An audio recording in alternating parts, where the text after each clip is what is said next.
I know why the caged bird sings. This is a powerful expression of the sufferings of Black Americans and their longing and struggle for freedom and equality. It has been written by Maya Angelou, who is a powerful feminist writer of Afro-American ethnicity.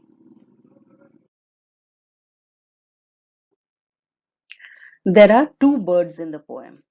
The first bird is free and it represents the white American. The second bird is caged and it represents the Black American. The free bird leads a life of dignity, grandeur, and infinite possibilities. The caged bird leads a life of fear, longing, and subjugation. The free bird continues to enjoy life and broadens his horizons. The caged bird continues to sink deeper and deeper into the negation of his very existence. But the caged bird still continues to sing of his desire for freedom.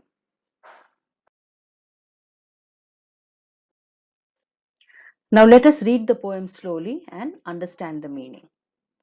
A free bird leaps on the back of the wind and floats downstream till the current ends, and dips his wing in the orange sun rays and dares to claim the sky. The poem begins with a striking image of a free bird leaping on the back of the wind, that is, flying with the wind. The wind carries the free bird along, which means that circumstances are favorable for the free bird, and floats downstream till the current ends. This means that the bird then glides smoothly along with the current of the wind. The current takes him along and dips his wing in the orange sun rays. This means that the bird is able to fly unrestricted and enjoy the beauty of the sunset. The words downstream and dips evoke images of a sunset over a river, and the free bird is able to enjoy everything and dares to claim the sky. So the free bird is bold enough to assert his right over everything. The sky means limitless possibilities, limitless resources, limitless grandeur, and the free bird says that all of it is his.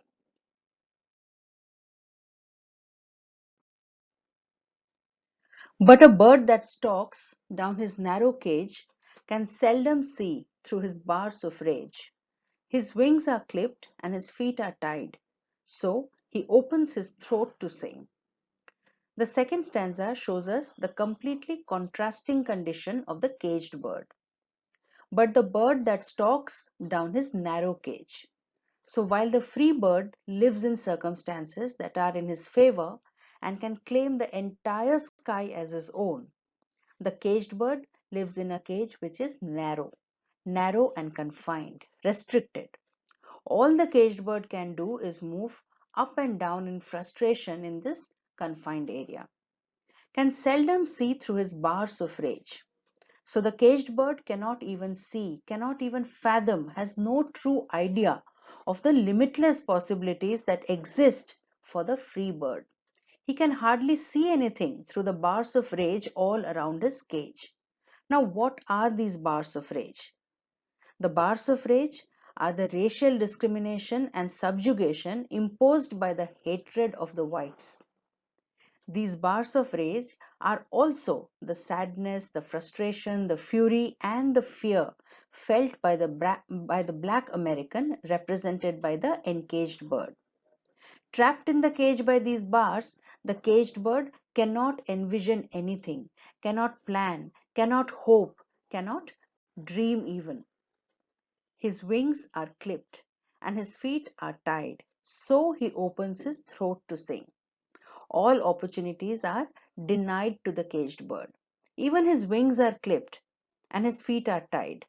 He can hardly move in his narrow cage. The only thing that he can do now in order to express himself is sing. So he opens his throat to sing. But the question is, what does he sing of? Under these trying circumstances, what can he sing about? So let us find out in the next stanza. The caged bird sings with fearful trill of things unknown but longed for still, and his tune is heard on the distant hill, for the caged bird sings of freedom. So the caged bird sings with fearful trill of things unknown but longed for still. The caged bird is terribly fearful. What does he fear? He fears further harassment, torture, even death. Let's remember that Martin Luther King and Malcolm X, alongside whom Maya Angelou fought for civil rights, were both killed. But the bird still sings his song, although it is in a voice full of fear. He sings about freedom and opportunity. He sings about the freedom that is denied to him, about the opportunities that he may not even know of at this point. But that doesn't stop him from longing for them. Although he doesn't know these things, he still longs for them because all human beings long for these same things. These are the birthright of every human being. The song that he sings can never be confined, even if he himself is confined. The strains of the song are carried to the distant hill, that is, to those who can help the caged bird, to those who can be motivated to free the caged bird. Why? Because the caged bird sings of freedom. So the poet stresses here that people cannot be kept encaged and oppressed for long. They will struggle against all odds and express their voice. This voice will be heard in many places, far off places, and the impact of this voice will be too powerful to ignore.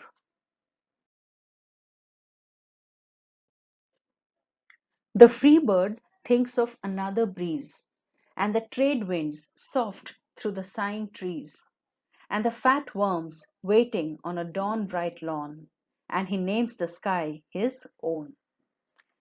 The free bird thinks of another breeze. So meanwhile, the free bird, having enjoyed flying in the breeze and the beauty of the sunset, starts thinking of another breeze.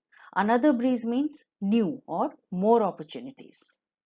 And the trade winds soft through the sighing trees, and the fat worms waiting on a dawn bright lawn.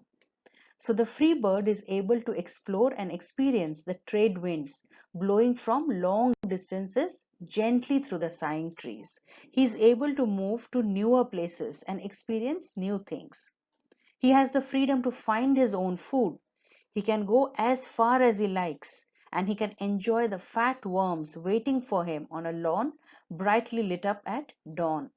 So this means that for the white man, everything is made easy and convenient.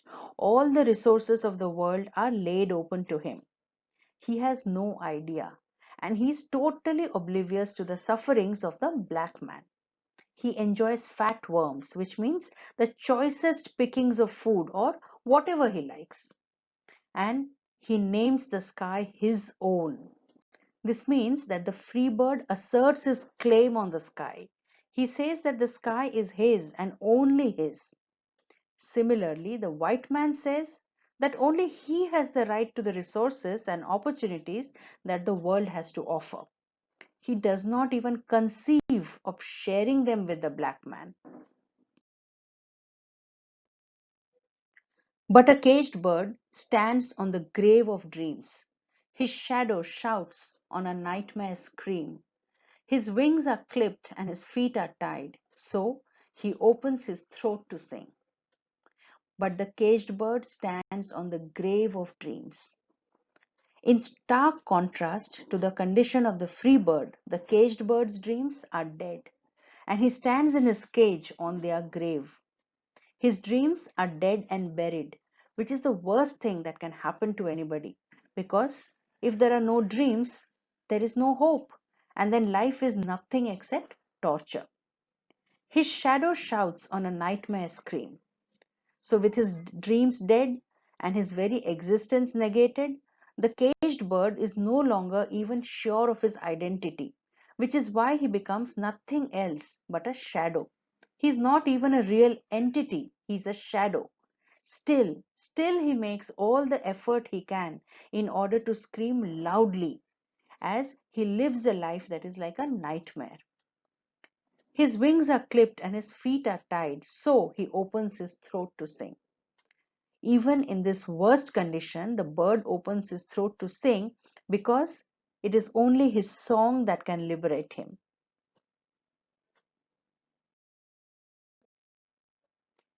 The caged bird sings with a fearful trill of things unknown but longed for still, and his tune is heard on the distant hill, for the caged bird sings of freedom. The poet is repeating the third stanza of the poem here again. She does this in order to emphasize that no matter how hopeless and frustrating the conditions become, the caged bird will still continue to sing its song of freedom. And this song will give expression to its sufferings and its thirst for freedom.